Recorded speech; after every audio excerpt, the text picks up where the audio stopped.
कृषक लक्ष्मण पिता भभूतिया बारस्कर के खेत में अचानक आग लगने से मकान सहित लाखों रुपए की कृषि सामग्री व अनाज जलकर राख हो गया।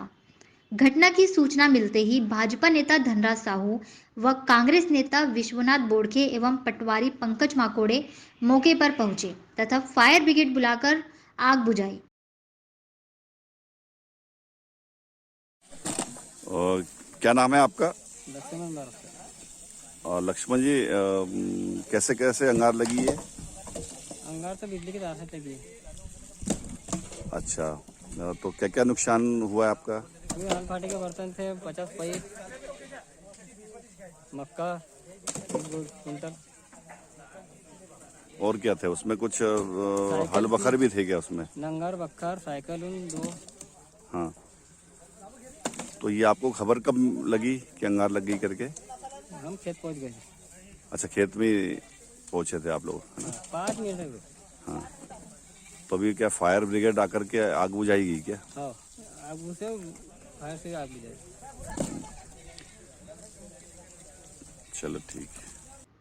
किंतु फायर ब्रिगेड पहुंचता उसके पूर्व ही सारा सामान जलकर राख हो चुका था। घटना की पूरी जानकारी के लिए हमारे भैंसदेही ब्यूरो लाइन पर है। आइए जानते हैं पूरा मामला क्या है। जी मैडम। हेलो। जी धनराज जी, ये आग लगी है, क्या मामला है? मैडम, ये भैंसदेही तहसील मुख्यालय से लगभग 10 किलोमीटर की दूरी पर गुदगांव छिलकापुर करके गांव पड़ता है। वहां के जी। किसान लक्ष्मण बारस्कर के खेत में खलियान पर जो है मकान बना हुआ था। तो वहां पर जो उनकी खेती करने के जो सामग्रियां रहती है, हल बखर, मोटर पंप, पाइप वगैरह जो है वो रखे हुए थे। और अचानक आज उस मकान में आग लगने के कारण जो है उसको काफी नुकसान हुआ है।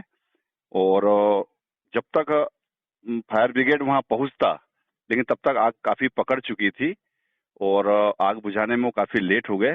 इस कारण उसका काफी नुकसान उसमें हुआ है। जी। क्या कोई प्रशासनिक अधिकारी मौके पर पहुंचा था? उसमें एक्चुअल में मैडम क्या हुआ कि आग की सूचना उनको लेट मिल पाई। हुआ ये कि जी। उसमें वहां जो शख्स उपस्थित थे उस समय, उन लोगों ने वहां 100 डायल को कॉल कर दी है, जबकि उनको फायर ब्रिगेड को कॉल करना चाहिए था। लेकिन 100 डायल जी। को कॉल करने के कारण 100 डायल वहां पर पहुंची। उसके बाद उन्होंने फायर ब्रिगेड को वहां से सूचना दी और मेरे को भी जैसी खबर लगी मैं भी मौके पे पहुंचा। मेरे द्वारा भी जो है फायर ब्रिगेड को सूचना दी गई और उसके बाद में वहां पर फायर ब्रिगेड पहुंचता और उसके पहले जो है सब सामान जो है जल करके खाक हो चुका था। तो प्रशासनिक अधिकारियों में वहां पर हल्का पटवारी जो है पंकज माकोड़े, वो मौके पे पहुंच चुके थे और उन्होंने वहां मौके का पंचनामा भी बनाया है और उन्होंने ये आश्वस्त किया है कि वो अपने वरिष्ठ अधिकारियों को देकर के इसमें उचित कार्रवाई करवाएंगे। जी। क्या कोई जनहानि या पशुधन को आदि को कोई नुकसान हुआ है वहाँ पे?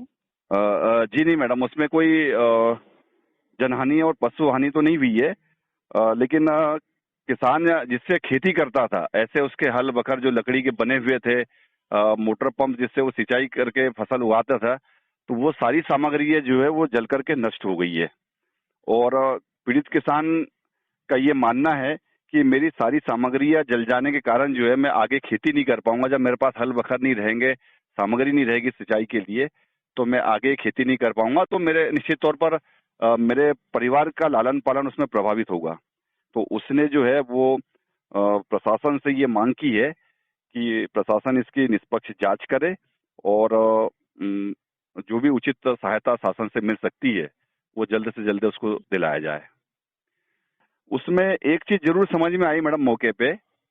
कृषक का मानना ये था, उससे जब आग लगने का कारण पूछा गया तो चूंकि आग लगने का कारण तो अज्ञात था, किंतु उसमें ये आशंका जाहिर की जा रही है कि जो मकान बना हुआ था खेत में, उसके ऊपर से वहां विद्युत लाइन गई हुई है। और मैंने भी अपने आंखों से देखा कि वहां पर विद्युत लाइन के तार काफी लटके हुए थे। वहां पर जो बिजली पोल लगा हुआ था उसमें स्टे लगा हुआ था, स्टे तार। और स्टे तार टूट जाने के कारण जो है शायद हो सकता है कि वो तार आपस में एक दूसरे से टकराए होंगे और शॉर्ट सर्किट के कारण जो है ये आग लगी होगी, ऐसी आशंका है। चलिए ठीक है धनराज जी, हमसे चर्चा करने के लिए बहुत बहुत धन्यवाद। जी मामले पर नजर बनाए रखिए। जी जी, ओके मैडम, थैंक यू। पीड़ित कृषक लक्ष्मण बारस्कर ने प्रशासन से घटना की शीघ्र जांच कर शीघ्र मुआवजे दिए जाने की मांग की है, ताकि वह अपने परिवार का पालन पोषण कर सके। भैंसदई से धनराज साहू की रिपोर्ट। बिलहरी